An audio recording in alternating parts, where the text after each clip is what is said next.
Bienvenido, bienvenida a un nuevo episodio de Arquitectura en Diálogo. En esta ocasión nos encontramos en el Colegio de Arquitectos de Sevilla, grabando un pedazo de podcast que yo creo que os gustará bastante. Agradecer en primer lugar a mi compañero Pablo Quintas, el que está detrás de las cámaras. Y hoy también vamos a poner un poco como una cara desconocida en algunos proyectos de arquitectura, como por ejemplo el Santiago Bernabéu, ya que creo que todo el mundo conoce ese proyecto, no el actual, sino el conocido por todos como el Templo, y vamos a tener a la persona que lo diseñó, por así decirlo, al igual que otros proyectos de la misma envergadura, como la Terminal T4 de Barajas.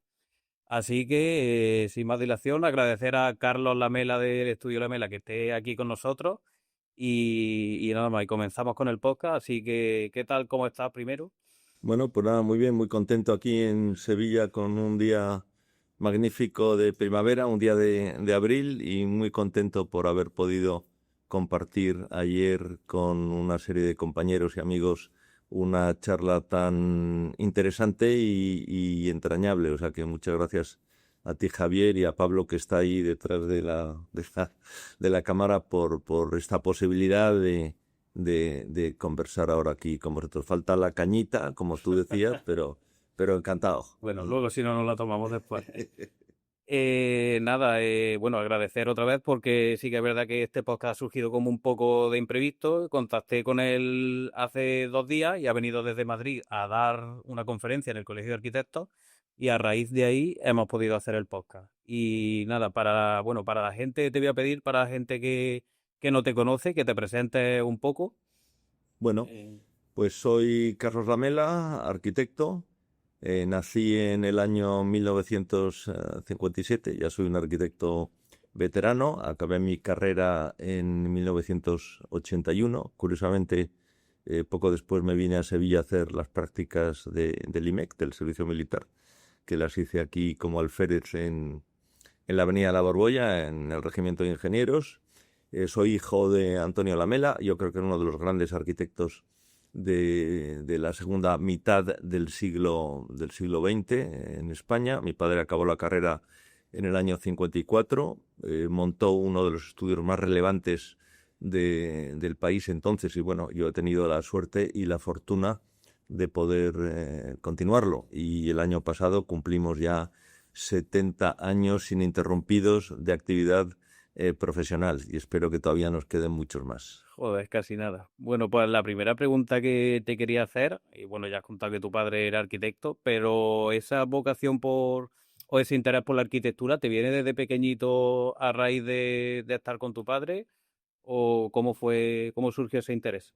Bueno, sin duda, ¿no? Yo, bueno, me considero un arquitecto totalmente vocacional, ¿no? Yo estudié en la Escuela de Madrid, tuve una experiencia estupenda con la carrera y efectivamente mi padre era una persona muy comprometida con su profesión, un gran amante de la arquitectura, del desarrollo profesional, de esta disciplina tan maravillosa, ¿no? que hemos tenido la suerte de poder desarrollar. Y yo desde pequeño, bueno, pues claro, te puedes imaginar en casa, bueno, pues todo el día rodeados de arquitectura. Íbamos de veraneo a los lugares donde mi padre tenía las obras, primero en Mallorca, luego en no sé dónde.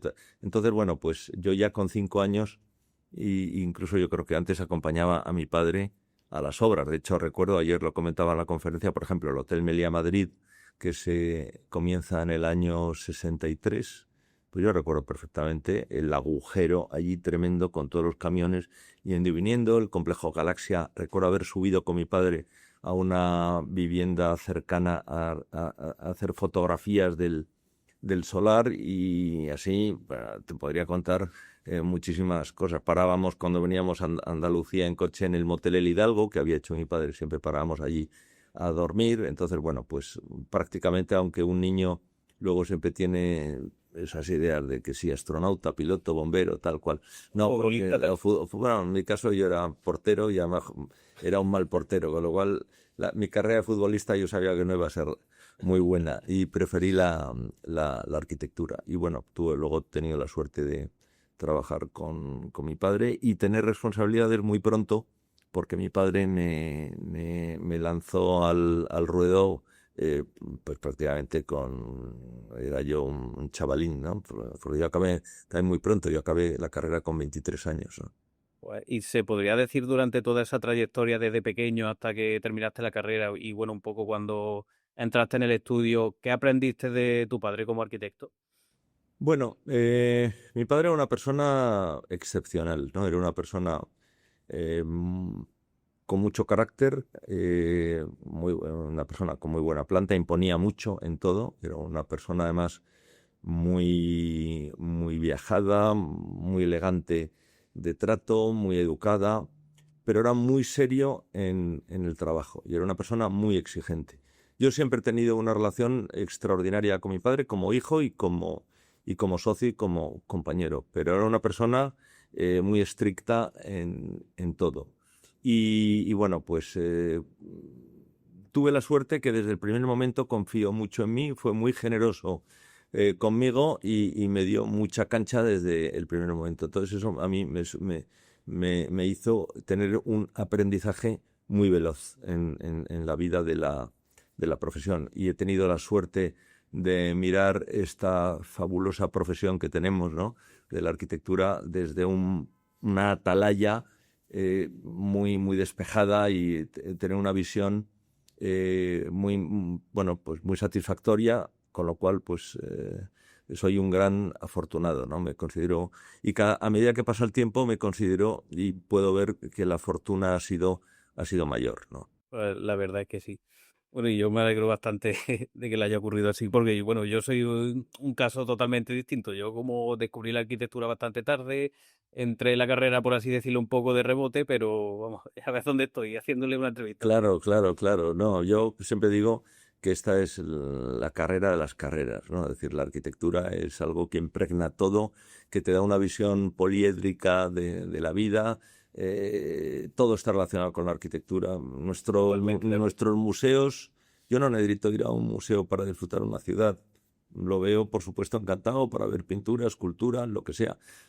Pero mi museo, nuestro museo de los arquitectos es la propia ciudad, ¿eh? Como ayer, cuando paseaba por Sevilla, que vengo con frecuencia, una ciudad que conozco bien, después de la conferencia fuimos a cenar atravesando por la noche todo el casco histórico, decía uno, bueno, qué barbaridad, ¿no? Qué arquitectura, que no tiene desperdicio las calles, cualquier edificio, las iglesias, tal. Y claro, esto para nosotros los arquitectos que podemos disfrutar de esto, pues es inacabable, ¿no? El mundo es inacabable. Pero pasa con la música, pasa con la pintura, pasa con el paisaje. Es decir, tenemos una formación que nos permite disfrutar muchísimo del mundo y de la vida. Pues sí, y le quería preguntar también un poco cómo fue su formación académica, cómo fue su paso por la escuela de arquitectura, cómo la recuerda. Bueno, pues yo empiezo arquitectura muy joven, a los 16 años, porque entonces el bachillerato era el que era, tenía un año menos. Eh, A los 16. a los 16, no había cumplido todavía los 17, empiezo en la escuela. Todavía vivía Franco porque empiezo el año 74. Era una escuela muy deteriorada desde el punto de vista físico.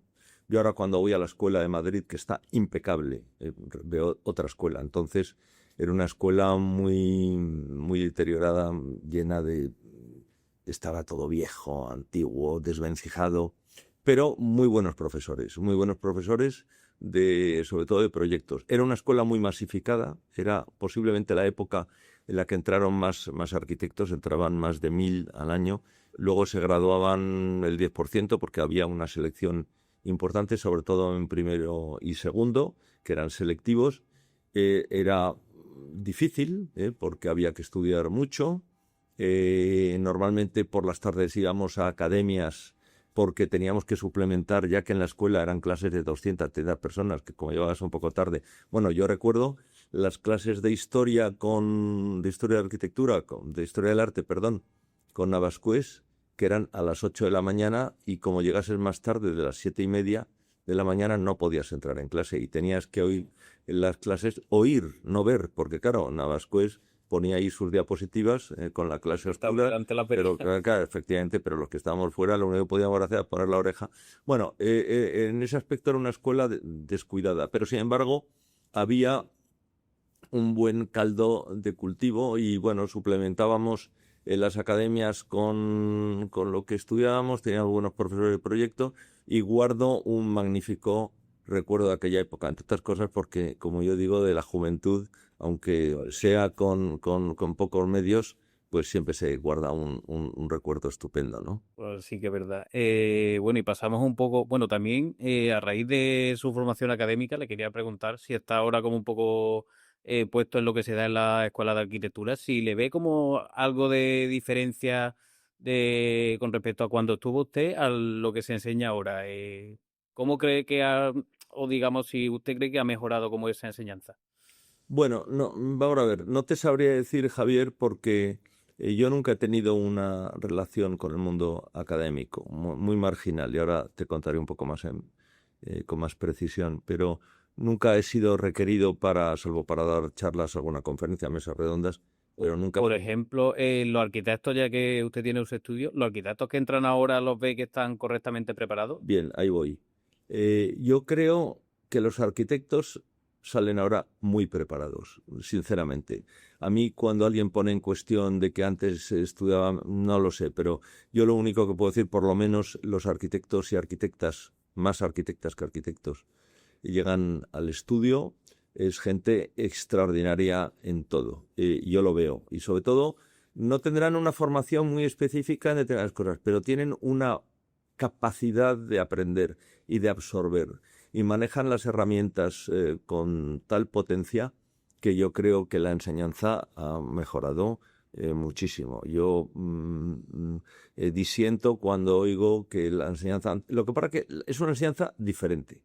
Hace 40 años profundizaba en unos temas que quizá hoy no son necesarios, mucha matemática, mucha física, mucho cálculo integral, tal. Hoy realmente lo que necesitas para desarrollar la arquitectura es otra cosa, porque realmente esa formación técnica también está impregnada en la formación, la antigua y la moderna. Entonces, yo que tengo una relación muy distante con el mundo académico. Sin embargo, la gente que por lo menos viene al estudio, que es cierto que vienen con buenos expedientes, porque si hacemos una criba en esto, pues gente muy formada y sobre todo muy capaz, muy capaz. Pues me alegro, vamos a escuchar eso. Eso quiere decir que estamos, No, yo soy un gran que vamos en buen camino. de la gente joven y de los arquitectos españoles. Y además he de decir que nosotros que hemos abierto muchas oficinas fuera de España, me ha tocado abrir 9 oficinas del propio estudio, o 10, y la mayoría ya se han cerrado porque se han abierto para proyectos específicos. El arquitecto español tiene un nivel extraordinario. Y allí donde va a México, a Estados Unidos. Bueno, la verdad que la gente se sorprende, nuestros propios colegas ya mayores, de la capacidad, de la formación, del interés y entusiasmo de los arquitectos españoles. Yo de eso sí que estoy de acuerdo. Además, lo he escuchado de varias gente, incluso de arquitectos que dan clases o en universidades extranjeras también y se sorprenden de como esa diferencia de nivel de un arquitecto español con respecto a otro de otro país. O sea, sin Sí. desprestigiar No, no. a otro, por supuesto, Mira, pero hay países donde cuando tú dices, no, es un arquitecto o arquitecta español o española, dice, pues que venga, no necesito entrevistarle. Ya sé porque he tenido 5 y han sido extraordinarios. Y no solamente es en Europa, es en América también, en Estados Unidos. Es decir, el arquitecto español está muy valorado por su formación. pues sí. Bueno, y dejando un poco apartado ya el mundo académico, le quería preguntar sobre sus primeros inicios en el mundo laboral, que entiendo que fueron en el estudio de su padre, ¿verdad? Y cómo fueron y qué proyectos tuvo al principio cuando entró, ¿lo recuerda? Sí, perfectamente. Mira, bueno, yo acabo la carrera con 23 años en el año 81. Bueno, luego tengo que hacer el servicio militar que se hacía entonces, que duraba casi un año. Lo hago en Sevilla, como he comentado. Luego decido irme un año a Italia porque era algo que yo quería hacer desde siempre, tenía pendiente. Primero, siempre me había interesado Italia. Es un país que siempre he admirado por la relación con el mundo del arte y de la arquitectura. como no pude encontrar ningún posgrado de arquitectura en ese momento, hice un posgrado de diseño gráfico, diseño industrial, incluso de arte africano en Florencia, la Universidad Internacional del Arte. Y aquello también me marcó mucho porque vi otras disciplinas paralelas a la arquitectura, incluso de combinar con la propia arquitectura el tema del diseño industrial. Luego vengo a Madrid, me pongo a trabajar con mi padre de una forma un poco discontinua porque yo no sabía muy bien qué hacer. Entonces había una crisis importantísima económica en España, la situación no era muy clara, pero ya con el año 85, 86 ya decido ponerme a trabajar con mi padre. Y bueno, pues me empiezo a dedicar a poner un poco orden en el estudio, porque mi padre delega en mí todo lo que es la gestión del estudio. Bueno, un estudio, aparte de ser una entidad de proyectar, es también una pequeña empresa, ¿no? Entonces, bueno, pues tuve un tiempo poniendo orden económico y todo esto porque, bueno, pues era un momento de dificultad. ¿Y cuántos empleados tenía el estudio cuando usted entró? En los años 60-70, mi padre tenía uno de los estudios más grandes de España, si no el más grande, pero nunca quiso pasar de 50 personas, porque había una ley laboral que si tú pasabas de 50 personas ya tenías que tener una estructura sindical determinada. Entonces dijo, no, vamos a limitarlo también por espacio. Antes mi padre tenía un estudio grande, eran 600 y pico metros, pero claro, antes los puestos de trabajo de arquitecto con los tableros y tal, pues consumía mucho espacio. Entonces mi padre siempre se mantuvo en unos 50. Cuando yo acabo la carrera, que había llegado la primera crisis del petróleo del final de los 70, mi padre tuvo que reducir paulatinamente el estudio. Y cuando yo acabo la carrera, mi padre entonces tendría unas 20 personas, ¿no?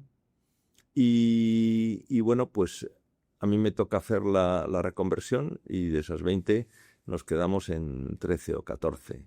Y es el momento del estudio más pequeño, porque a partir de ese momento ya el estudio empezó a crecer. Y, bueno, luego hace poco llegamos a pasar de 130, o sea, fíjate la diferencia, lo multiplicamos prácticamente por 10. Pero bueno, la primera obra importante que hago, curiosamente, es el Bernabéu, ¿no? ¿Por qué? Porque en el año 88...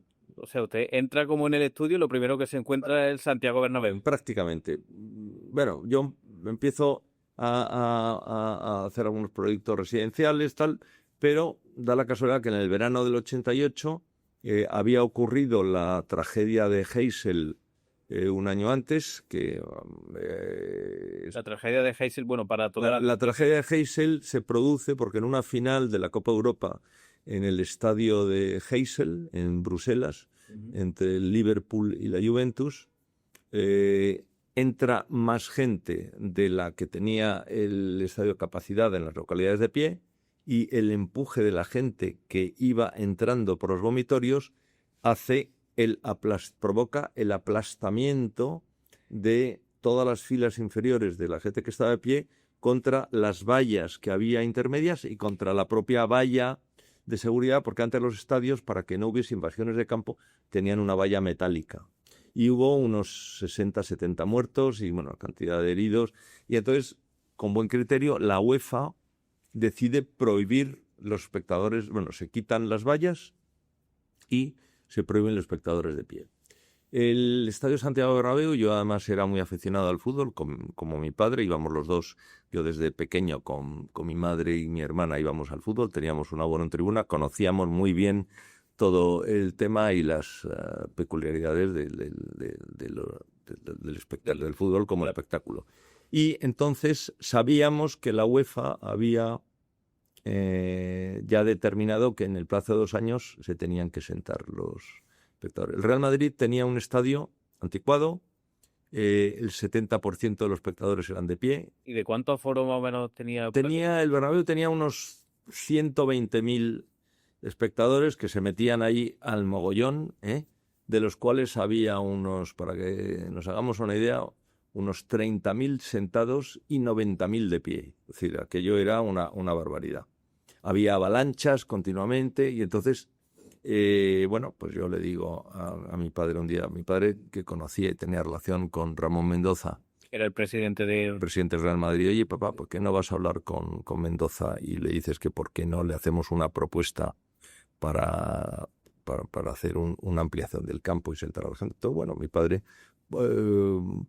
accedió a Ramón Mendoza, le contó que queríamos ir a verle, fuimos a verle, fui yo con mi padre, incluso con mi tío Amador, que también era arquitecto, que entonces trabajaba en el estudio, y le propusimos que nos dejase hacerle una propuesta. Entonces, bueno, pues estudiamos y dijimos, oye, bueno, pues para poder sentar un mínimo de espectadores que el Madrid había cifrado en unos 80.000, que eran los socios abonados que tenía, necesitaríamos hacer un anillo superior, ¿no? Y entonces le presentamos a Mendoza, me acuerdo, yo le dije a mi padre, mira, esto de los presidentes de clubes, tenemos que hacer una presentación muy clara, muy precisa, muy concreta, muy corta y nada mejor que una maqueta. Entonces encargamos una maqueta que hicimos muy rápido en 15 días, en el cual ya habíamos previsto, y me acuerdo que le quitábamos la cubierta que existía, poníamos el nuevo gradería, las 4 torres que yo ya había, además fue una decisión mía, visualizado, y bueno, pues aquello pues a Mendoza le impactó. Y me acuerdo que vino al estudio a ver el proyecto, le enseñamos la maqueta la teníamos guardada debajo de la mesa, la sacamos, quitamos la cubierta, pusimos esto, pum, pum, las 4 torres, y me acuerdo que fumaba muchísimo, sacó la cajetilla, oye, joder, qué barbaridad, pues, oye, ¿y esto? ¿De cuánto dinero estamos hablando? Y dijimos, pues mira, nosotros previamente habíamos hecho una consulta a 2 constructoras importantes para saber de cuánto podíamos estar hablando, y dijimos, pues mira, esto puede costar entre 3.000 y 3.500 millones de pesetas de entonces. Oye, pues esto me gusta la idea, déjame que me lo piense en verano, porque era final de julio, principio de agosto, y en septiembre nos hablamos. Y efectivamente viene de vacaciones en septiembre, nos reúne y dice, oye, vamos a tirar para adelante. Porque efectivamente ya nos han llamado de la UEFA y han dicho que tenemos que sentar a los espectadores, y si no sentamos a los espectadores, el problema que tenemos es que en vez de 80.000, pues vamos a tener pues 50 y tantos mil, y con esto es imposible. Bueno, y ahí empezamos. Entonces, este es un proyecto que mi padre me dijo, oye, Carlos, este es tu proyecto, encárgate tú, y yo me lo dibujé desde el primer plano hasta el último con un delineante que era un magnífico delineante proyectista, Andrés Fernández, que llevaba mucho tiempo con mi padre, que era una persona excepcional y además gran madridista.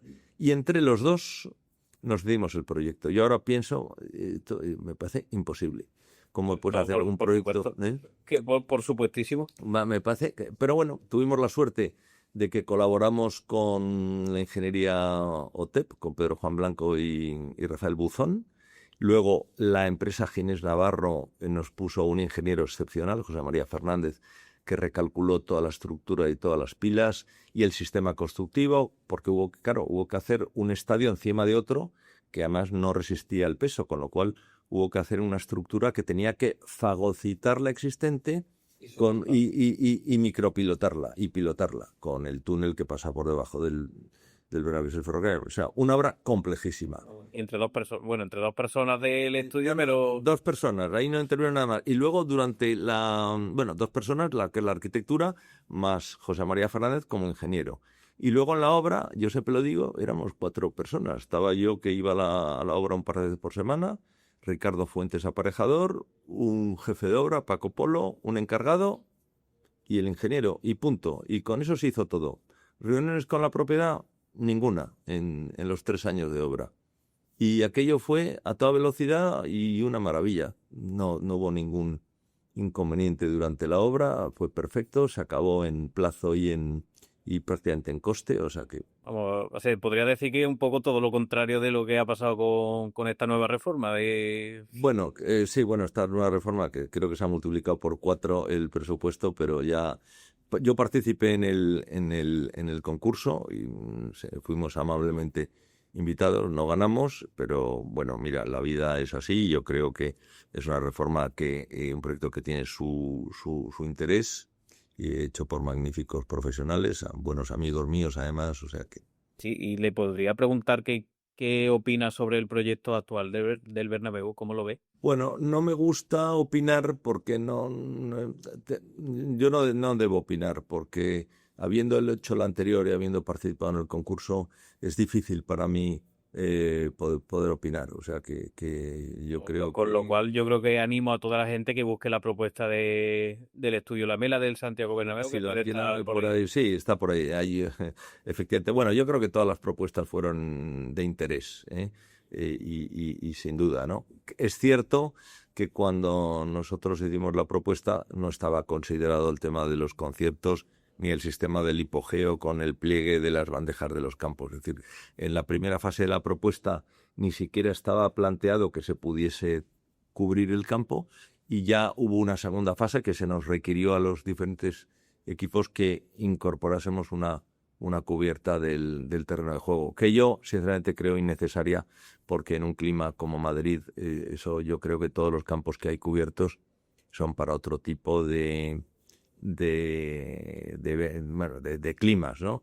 Y dices tú, bueno, todos los conciertos, que yo creo que nunca se tenía que haber planteado el tema de los conciertos en el Bernabéu porque es inviable, sinceramente. Sobre todo que está como en el centro de Madrid. Claro, tú no puedes plantear unas molestias como se generan en uno de los barrios más asentados de Madrid, y que además con una clase social alta, porque sabes que van a tener problemas. Es decir, evidentemente el señor que se ha comprado ahí un piso y que ha pagado un dinero importante, pues lo que no puede tener las molestias que el estadio genera. Yo creo que para ese tipo de actos se tenía que haber llevado el campo Bernabéu, el estadio Bernabéu fuera, como nosotros le estudiamos al propio Real Madrid en su momento en la ciudad de Valdebebas, que hicimos nosotros el proyecto. En su momento pues se estudió la posibilidad de meter ahí el campo. ¿Por qué? Porque el fútbol, yo creo que el vecindario ya tenía una relación correcta con el fútbol. Había un statu quo que, oye, los 30 partidos al año, pues nada más la gente que va al fútbol es un público que ya está muy acostumbrado, muy rutinario, que va, ve el partido, sale, en media hora el campo, pasan los camiones de limpieza y está aquello tal cual.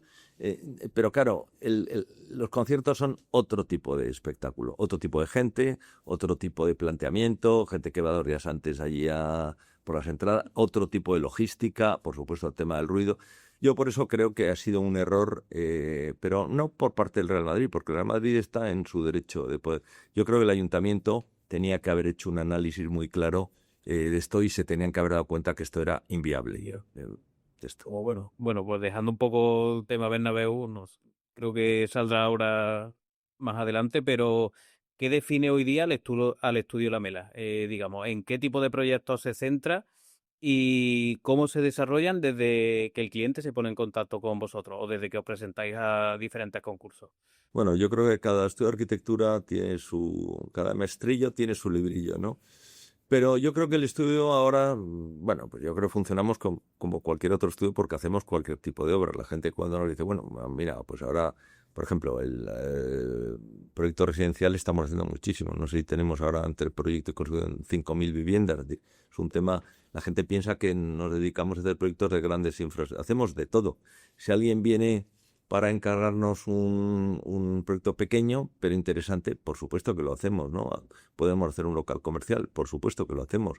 Lo que para que tiene que tener interés. La gente nos asocia con los grandes proyectos de infraestructura porque hemos hecho aeropuertos, hemos hecho hospitales, hemos hecho estaciones, hemos hecho proyectos grandes. Y posiblemente es donde allí podemos mostrar el músculo necesario para hacer este tipo de actuaciones, porque tenemos unos equipos muy buenos, somos bastantes, y tenemos una capacidad profesional importantísima. Hacemos concursos, como todos, ya concursos abiertos en general no, porque son complicados, pero concursos restringidos hacemos continuamente, porque desgraciadamente pues es la vía normalmente que tenemos para acceder a proyectos importantes. Ujú. Pero bueno, yo creo que muchas veces los clientes vienen directamente a nosotros sabiendo que somos un estudio muy profesional, es decir, que ya tenemos mucha experiencia y que obviamente nuestro objetivo es la excelencia en todo. Es decir, lo que sí tenemos claro que proyecto que hagamos, actuación que hagamos, tiene que tener una calidad suficiente. Es decir, no nos vamos a meter nunca en temas que no veamos claro de que son proyectos de poca calidad o que el cliente no quiere gastarse los medios suficientes.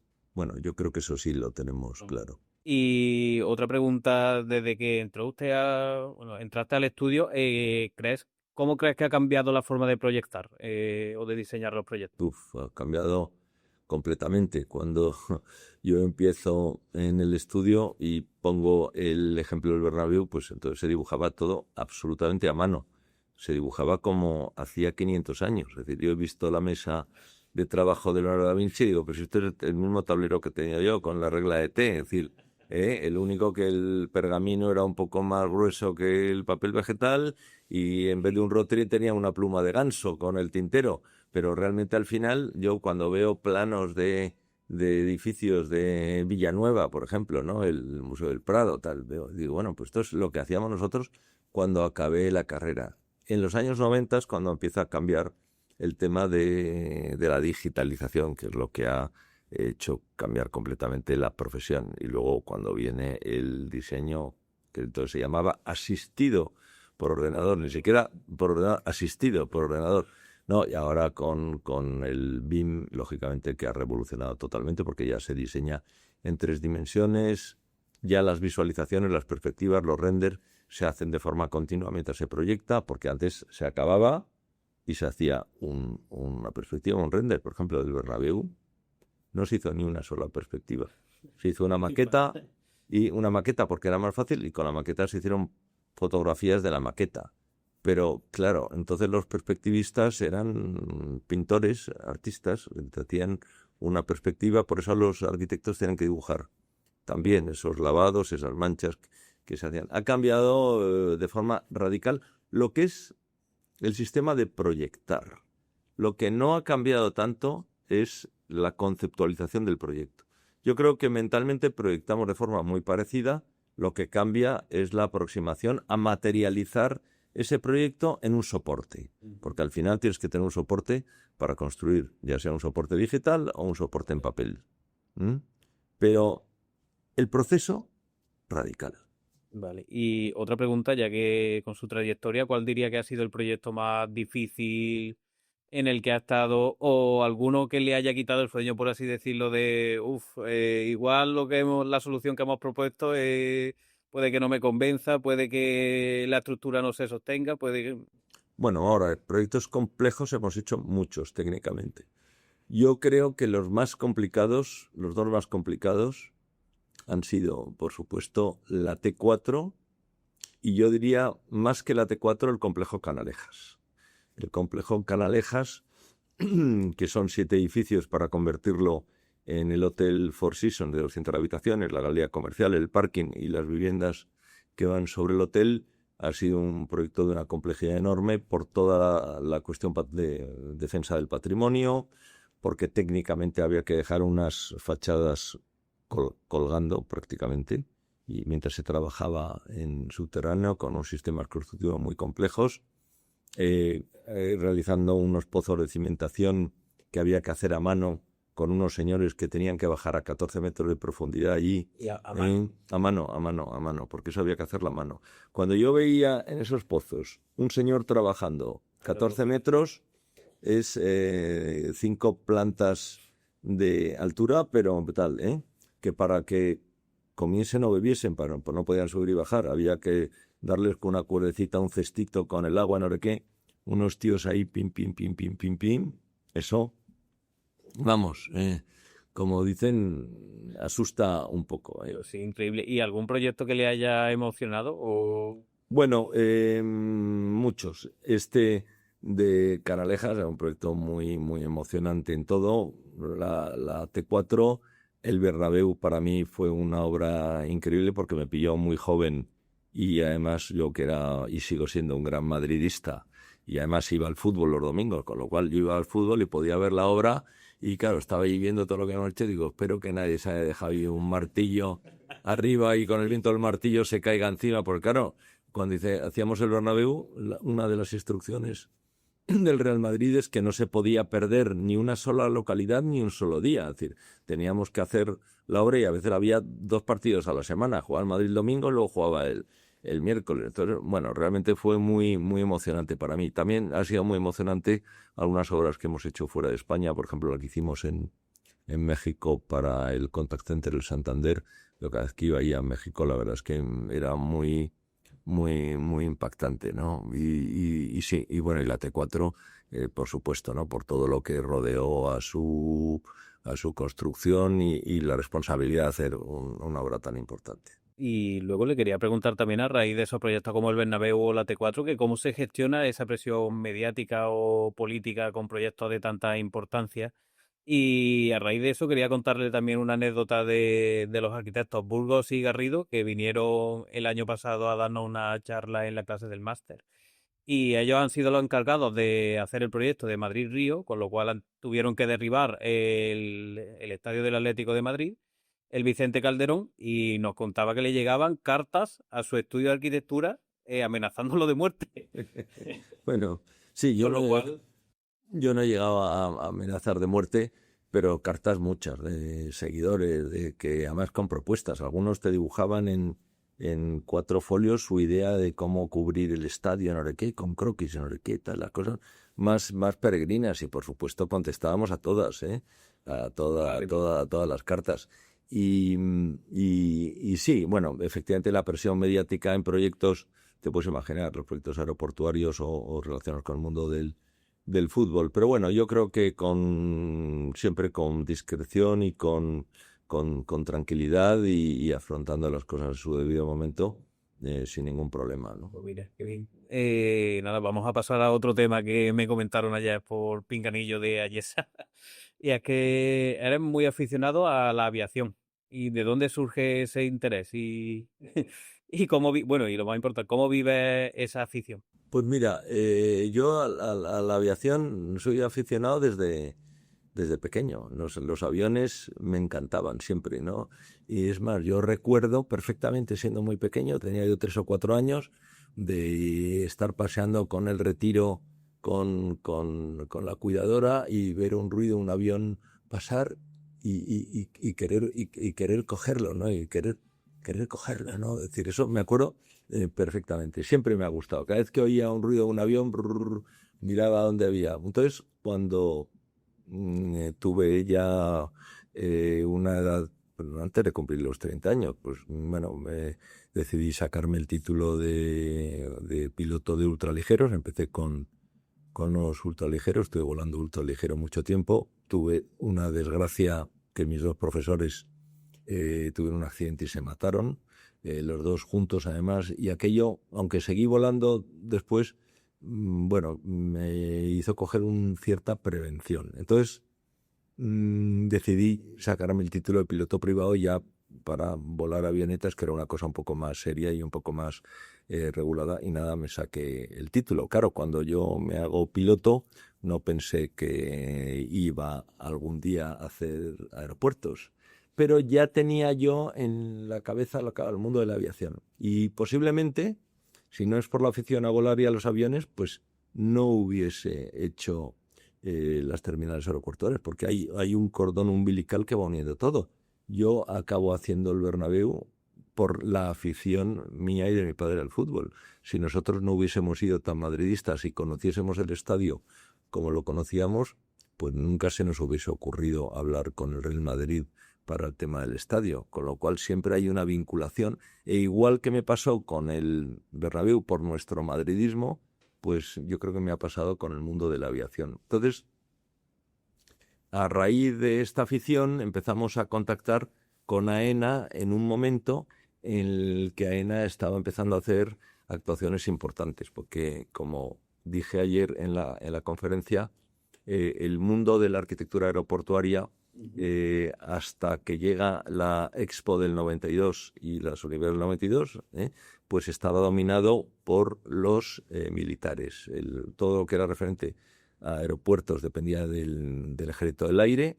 Los aeropuertos los diseñaban los ingenieros de armamento y construcción en compañía de determinados ingenieros aeronáuticos que tenían una especialidad en aeropuerto. Pero los arquitectos nunca habían entrado en ese campo. Solo de forma muy puntual, la terminal hoy 2 del aeropuerto de Madrid, que se llama entonces Terminal Intercontinental de Madrid, se le encarga a un arquitecto, que era Guillermo Cabañes, porque claro, ya el Estado se había dado cuenta que necesitaba un arquitecto. ¿Y en qué año fue eso aproximadamente para la gente? Eso fue en el año 53, es decir, Madrid tenía un aeropuerto antes de la guerra, que yo he conocido, yo he tomado vuelos allí, que se construye en 1930 por Luis Gutiérrez Soto, uno de los grandes arquitectos madrileños, el Luis Gutiérrez Soto y el Marqués de los Álamos. Ese aeropuerto está utilizable hasta el año 63. Se había empezado en el año 53 la nueva terminal intercontinental de Madrid, que se inaugura en el 63, y se demuele el edificio de Gutiérrez Soto. Y luego, a final de los años 70, para preparar Madrid para el Mundial de Fútbol, que es el 82, se construye lo que se llama la Terminal 1. Terminal 1 y Terminal 2. Luego se hace la Terminal 3. Entonces, bueno, ya cuando se empiezan a desarrollar el mundo aeroportuario ya un poco más en serio, a raíz de la Expo y a raíz de las Olimpiadas, se decide que los grandes aeropuertos españoles los hagan determinados aeropuertos que tienen un perfil más internacional. Y es cuando se le encarga de forma directa a Ricardo Bofill, el aeropuerto de Barcelona y Málaga, a Rafael Moneo, el de Sevilla, y a Santiago Calatrava, el de Bilbao. Y quedaba Madrid. Y entonces, bueno, vimos que en Madrid ya había una oportunidad y es cuando ya accedemos a presentarnos al concurso. Y bueno, ya yo creo que me parece también un poco interesante, y a raíz de escucharlo en la charla, que cómo fue el desarrollo y la complejidad que tuvo desarrollar un proyecto como la T4 de Madrid con tantísima envergadura, y que cuente también un poco como esa, a ver cómo decirlo, lo del tema de pasajeros, la cantidad de pasajeros previstos. Sí. Bueno, pues te cuento, Madrid entonces tenía, claro, hoy lo vemos con una perspectiva, nos parece una cifra ridícula. Madrid tenía 17 millones de pasajeros solamente, pero claro, venía de ser un aeropuerto de 1 millón, 2 millones, tal, y sobre todo que la previsión de tráfico iba aumentando de forma espectacular. Y efectivamente en AENA, pues los técnicos que hacen las planificaciones se dieron cuenta que había que acometer una terminal de forma urgente.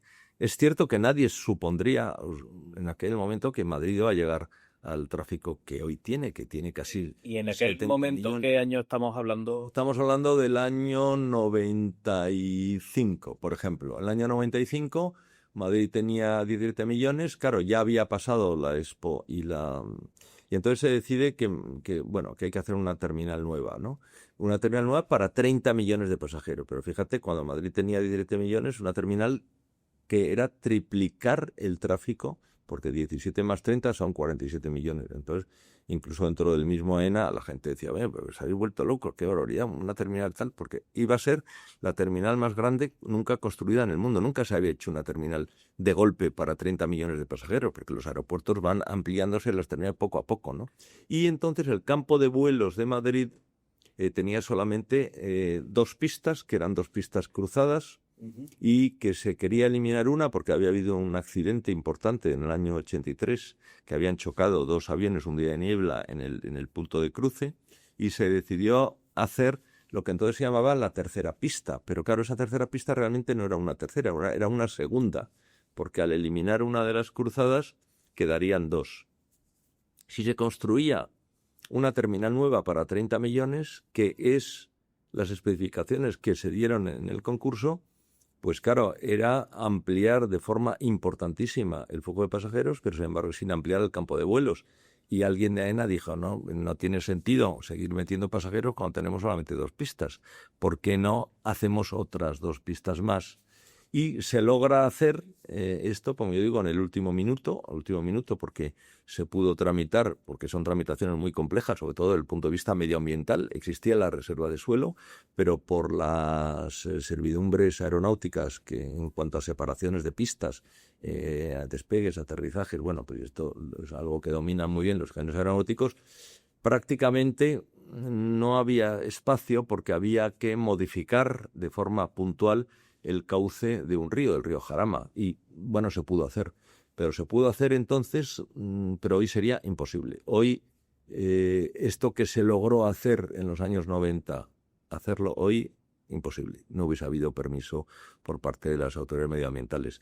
Pero eso es lo que posibilitó que el campo de vuelos de Madrid, Barajas, sea el mayor de Europa en este momento. No hay otro campo de vuelos que pueda tener 4 pistas paralelas 2 a 2.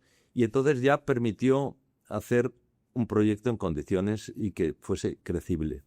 Y bueno, se convoca el concurso en el año 96 y nosotros lo primero que hacemos es buscar un socio. Nunca habíamos hecho una terminal, no teníamos experiencia.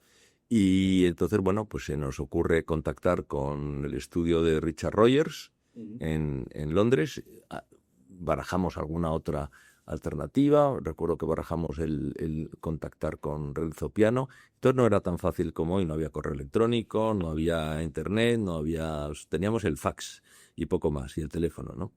Y bueno, la verdad es que nuestros socios de Richard Rogers, con los que hoy mantenemos una relación muy estrecha, aunque Richard en persona, el pobre, falleció hace ya 3 o 4 años.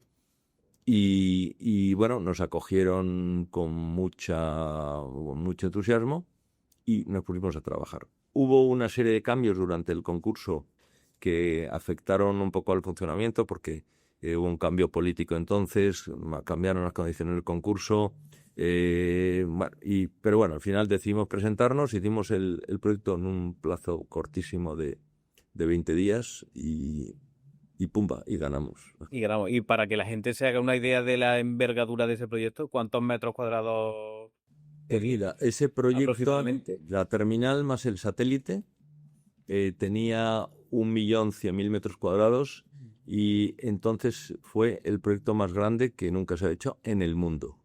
Nunca se había hecho un proyecto de 1.100.000 metros cuadrados.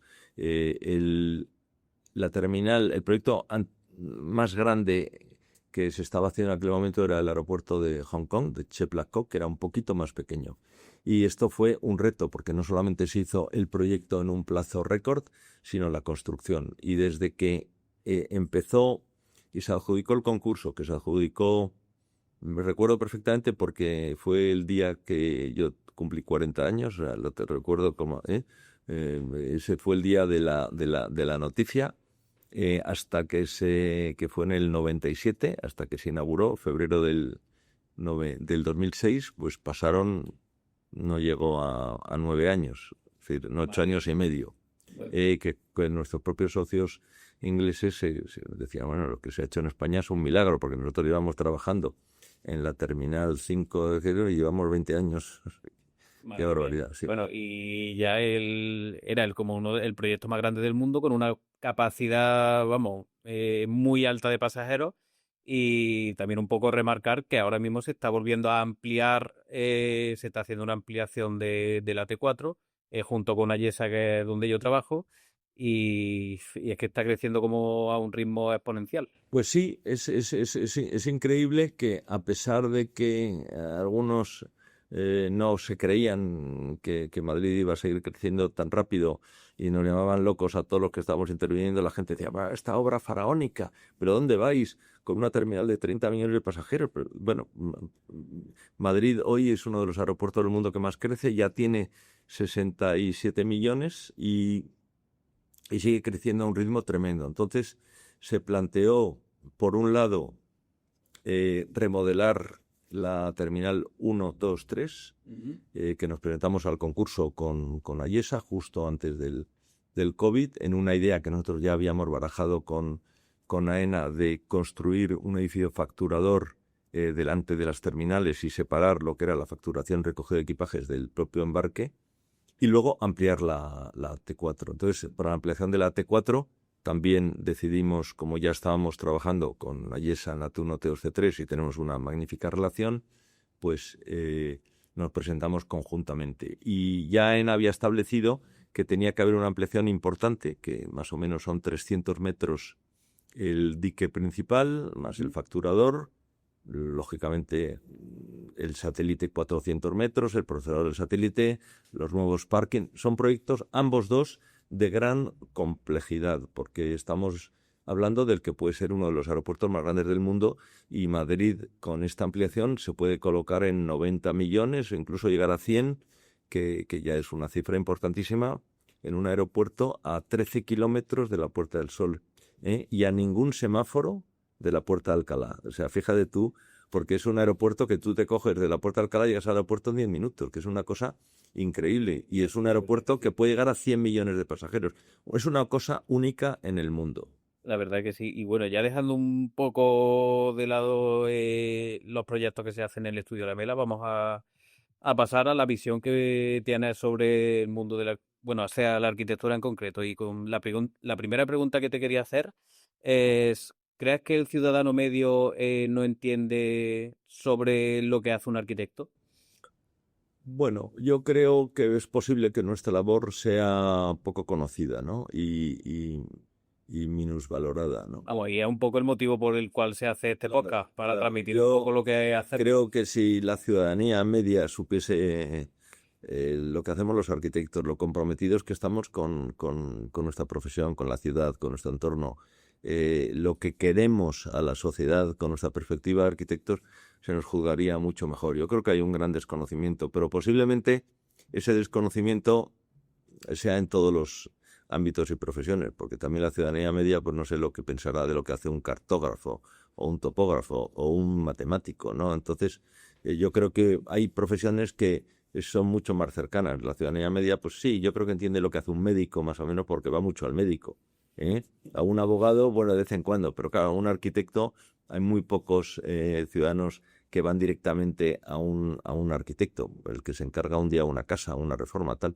Normalmente tú cuando compras una vivienda ya te lo dan todo hecho, ¿no? Y yo creo que el arquitecto necesita también mejorar su imagen, ¿no? Mejorar su imagen. Pero ahí, yo a raíz de este tema de conversación, quiero también sacar unas declaraciones de Nacho Tellado, que es un arquitecto que estuvo hace relativamente poco, ¿no? en otro podcast de Jordi Wild, que es como el podcast más importante a nivel español y de habla hispana, y en el cual dijo unas declaraciones que la gente se cree que es arquitecta. ¿Estás de acuerdo con eso? Bueno, yo creo que la gente se cree que puede ser arquitecto como la gente se automedica y piensa que puede ser un buen médico.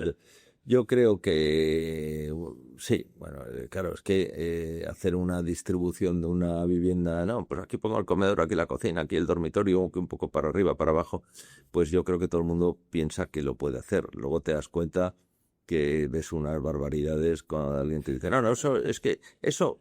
Yo me acuerdo un día paro en un hostal de carretera, me acuerdo perfectamente, había nevado, me tuve que parar el coche ahí y me tuve que quedar a dormir porque el coche no había manera de sacarlo de allí, ¿no? Y entonces, bueno, pues hablo con el dueño era un restaurante que tiene unas habitaciones y hablando con él durante la cena, usted es arquitecto, pues mire, le voy a enseñar lo que he hecho yo. Y esto lo he hecho yo, ¿eh?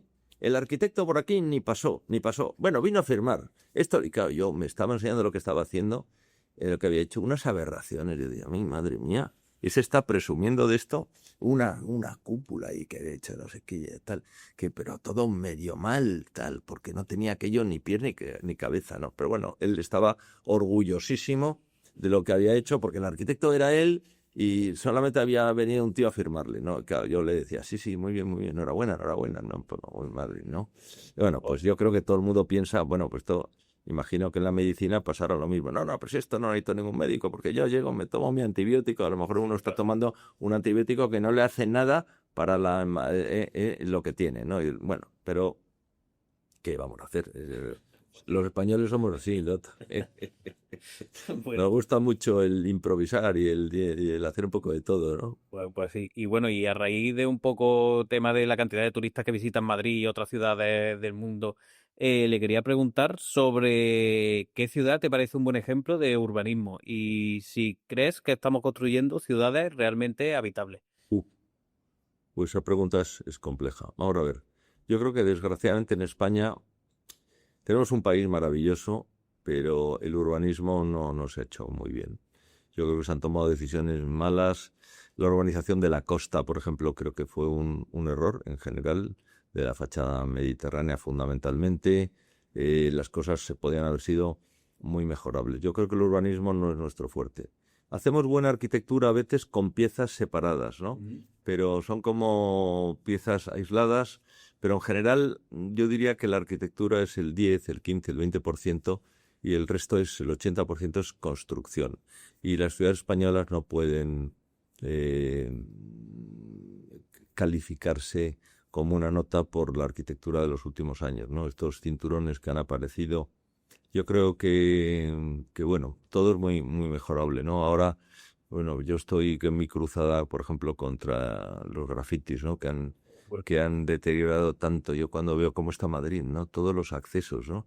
Todo vandalizado. Es una pena. Entonces, creo que tenemos que mejorar mucho el mantenimiento, tenemos que mejorar el cuidado de nuestras ciudades. Desgraciadamente, tenemos mucho que hacer. Yo, cuando viajo por Europa y veo algunos países cómo se están haciendo las cosas, por ejemplo, en Alemania, ¿no? Concretamente, yo pongo el caso de Hamburgo, la nueva extensión de la ciudad de Hamburgo, es una maravilla, ¿no?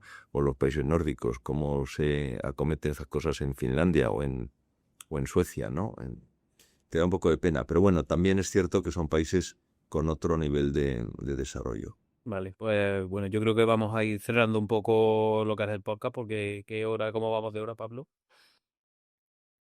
12 menos cuarto. Pues pasamos ya, yo creo que al último bloque, que son consejos y perspectivas. Y la primera que te quería preguntar es si tienes alguna anécdota divertida o que recuerdes con cariño de algún proyecto que hayas hecho. Uf, anécdotas tengo muchas, de muchos proyectos. ¿Y alguna, por ejemplo, que recuerdes con especial cariño que... Bueno, no sé, es decir, bueno, te voy a contar una anécdota que a lo mejor te divierte, que no es mía, pero mi padre siempre me la contaba. Cuando estaba haciendo las Torres de Colón, Ujú. como era un núcleo y separó la obra durante varios años. Un núcleo, las cabezas, y luego se iba a ver colgando todo. Y estaba ahí el núcleo con la cabeza, llevaba 2 o 3 años. En Madrid, en la Plaza de Colón, una cosa rarísima, tal. Y un día coge un taxi mi padre y pasan por delante de tal. Y mi padre le pregunta al taxista, así un poco para tirarle de la lengua. Diga, ¿y esto que hay aquí? Y me dice, es que soy de fuera de Madrid, pero esto que es incomprensible. Uy, esto. Y dice, esto es pues una obra que le encargaron a un arquitecto, quería hacer una cosa única en el mundo, de colgar el edificio, pero claro, el arquitecto se volvió loco intentando resolver esto y ahora nadie sabe cómo acabarlo. Y entonces se ha quedado así, ¿no? Y el arquitecto era mi padre, ¿no? Bueno, pues de estas cosas tengo yo pasando por delante del Bernabéu, pues sí, siempre le decía, bueno, ¿y esto loco, qué van a hacer aquí? Tal cual, ¿no? Y en Barajas también, evidentemente, pues no, ahora no recuerdo ninguna en concreto, pero sí, muchas Bueno, divertidas. pues nada. Y otra pregunta, ¿qué haces para desconectar de la arquitectura? Porque ya sabemos que es como algo que nos absorbe y nos tiene todo el día. Y aunque desconectemos y salgamos del trabajo, estamos, oye, ¿y por qué no cambio esto que viene mejor para el proyecto Bueno, tal? es que de la arquitectura nunca se desconecta. Yo tampoco lo intento porque la arquitectura es una cosa que está tan entrelazada en nosotros y tan permanentemente en nosotros. Yo cada vez que salgo a la calle, cada vez que paseo por una ciudad, me voy fijando en los edificios y además a cualquier edificio le saco algo de interés y digo, mira, hombre, y tal cual. Y además es una profesión tan bonita y nos rodea tanto. Y bueno, yo creo que también los que tenemos la suerte de que no tenemos separado claramente la vida personal de la vida profesional, para mí es un todo uno. Entonces, yo voy un fin de semana, lo dedico mucho a trabajar porque me divierte y continuamente estoy viendo cosas o pensando. Entonces, no necesito desconectar, la verdad. Necesito desconectar de los problemas que da la arquitectura como profesión, porque lógicamente cualquier profesión tiene su problemática, pero no de la arquitectura en sí. Entonces, bueno, pues al revés, yo creo que viendo más arquitectura se puede desconectar de los problemas de la arquitectura. Los que tenemos, pues sí, la verdad.